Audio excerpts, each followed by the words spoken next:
Je vous invite à lire un verset dans la première épître aux Corinthiens, au chapitre 9, le verset 16. Si j'annonce l'Évangile, ce n'est pas pour moi un sujet de gloire, car la nécessité m'en est imposée. Et malheur à moi si je n'annonce pas l'Évangile. Annoncer l'Évangile est une priorité pour tout disciple de Christ. Mais attention, que signifie exactement annoncer l'Évangile? Le verbe qui est traduit par annoncer l'Évangile, euangelizo, veut dire littéralement annoncer, montrer, apporter une bonne nouvelle. Il n'est pas dit, ni sous-entendu, que la parole et le discours sont les seules voies d'annonce. C'est important. Une bonne nouvelle. Est-ce qu'annoncer une damnation éternelle et l'enfer est une bonne nouvelle? Puisque ce qui est à annoncer, c'est une bonne nouvelle. Très souvent, on entend des gens qui veulent annoncer la bonne nouvelle et qui fustigent l'auditeur en lui disant qu'il va aller en enfer, qu'il est damné, qu'il va aller dans la souffrance. Je ne suis pas certain que ce soit une bonne nouvelle. Lisons 1 Corinthiens chapitre 15, le verset 12. Or, si l'on prêche que Christ est ressuscité des morts, pourquoi quelques-uns parmi vous disent-ils qu'il n'y a point de résurrection des morts? On peut transposer. Or, si l'on prêche que Christ est souverain de toutes choses, comment quelques-uns parmi vous disent-ils que Satan agit librement et attaque les enfants de Dieu ou le monde? On pourrait aussi dire, or, si l'on prêche que Christ est tout-puissant et sans limite, comment quelques-uns parmi vous disent-ils que sans la prière des chrétiens, il ne peut y avoir de victoire? Tout ça, est-ce une bonne nouvelle?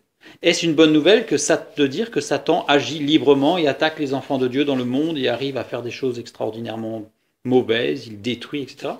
Est-ce une bonne nouvelle? Est-ce une bonne nouvelle de dire que sans la prière, on n'arrivera pas à avoir la victoire? Revenons à notre texte. Or, si l'on prêche, le verbe prêcher, kérousso qui veut dire proclamer ouvertement, affirmer quelque chose avec force, manifester quelque chose avec évidence. Ce verbe est toujours utilisé pour exhorter à prêcher. Manifester quelque chose avec évidence. On pourrait revenir sur notre texte et à nouveau le transposer et dire « Or, si l'on prêche que Christ est amour, ou patient, ou juste, comment quelques-uns parmi vous manifestent-ils de la haine, de l'impatience, de l'injustice, un caractère difficile, coléreux ?» On sent qu'il y a quelque chose qui ne va pas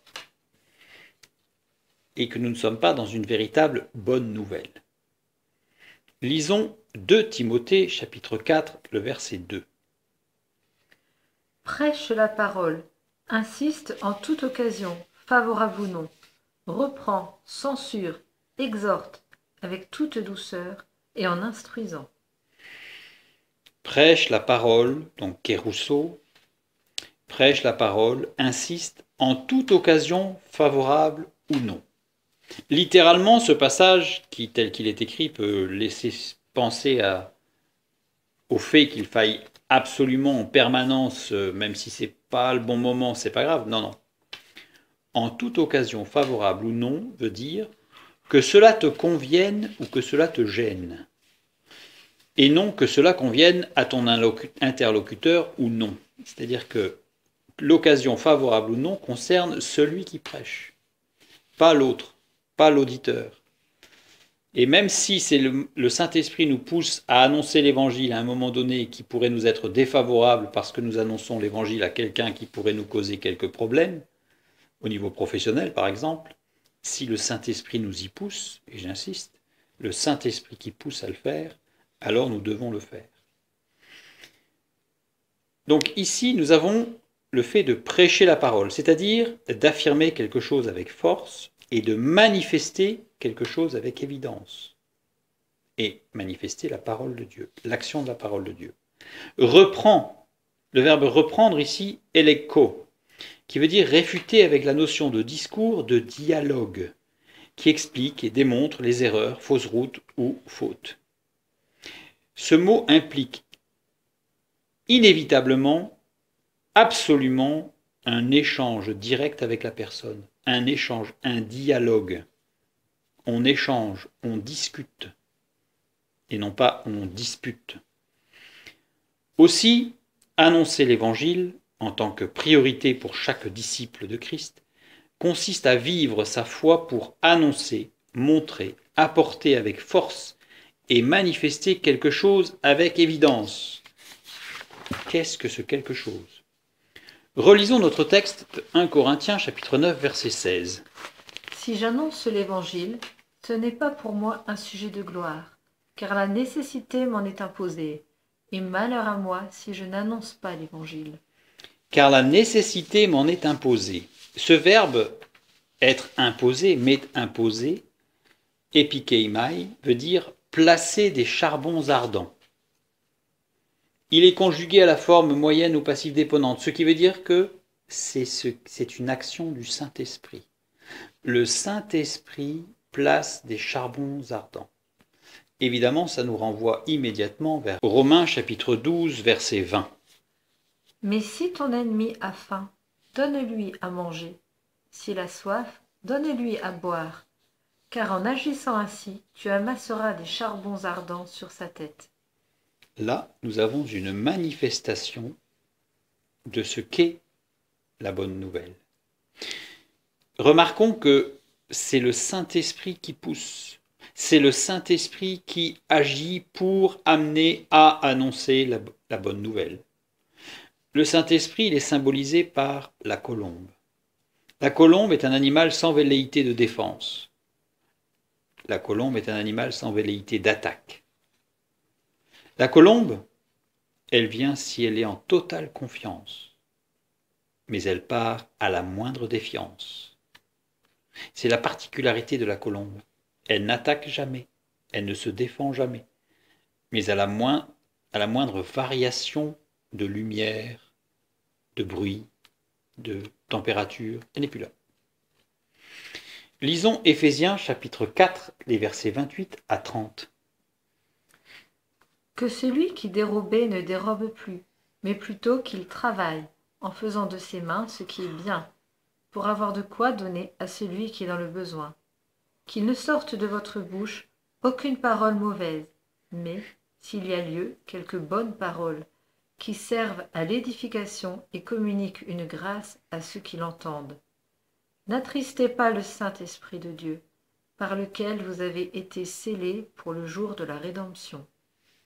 Nous avons ici, dans ces quelques mots, une exhortation puissante à annoncer l'Évangile, c'est-à-dire à annoncer, montrer, apporter avec force et manifester quelque chose avec évidence.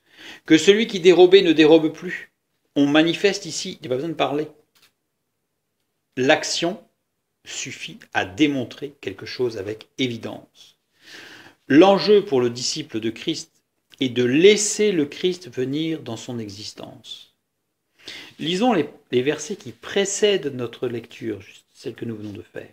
Éphésiens chapitre 4, la fin du verset 21 jusqu'au verset 24.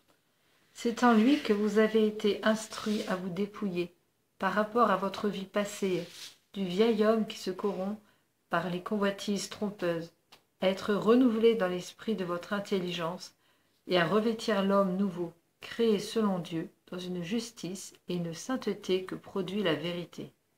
L'enjeu pour les disciples de Christ est de laisser le Christ venir dans leurs existences. Pour certains, l'enjeu du chrétien est de convertir. Lisons Jean, chapitre 16, des versets 8 à 11. Et quand il sera venu, il convaincra le monde en ce qui concerne le péché, la justice et le jugement. En ce qui concerne le péché, parce qu'il ne croit pas en moi. La justice, parce que je vais au Père, et que vous ne me verrez plus. Le jugement, parce que le prince de ce monde est jugé. Remarquez qu'il n'est pas dit quand les disciples partiront, ou quand l'Église sera construite, ou s'édifiera, alors les disciples ou l'Église convaincra le monde. Non, non. Il est écrit que c'est le Saint-Esprit qui convainc. Ce n'est pas notre rôle. Nous n'avons que, entre guillemets, le rôle de témoin. Et quel rôle puissant nous devons avoir. Mais nous n'avons pas à convaincre. Nous avons juste à annoncer, c'est-à-dire à manifester une quelque chose de puissant et d'évident, la bonne nouvelle. Pour d'autres, l'enjeu du chrétien est de vivre les béatitudes. Oui, mais il faut aussi se laisser guider par l'Esprit Saint. Ne pas vouloir répéter ou faire répéter d'une manière absolue les faits et les paroles de Jésus. Il faut laisser l'Esprit donné par Jésus ressuscité apporter la joie, le courage, la créativité.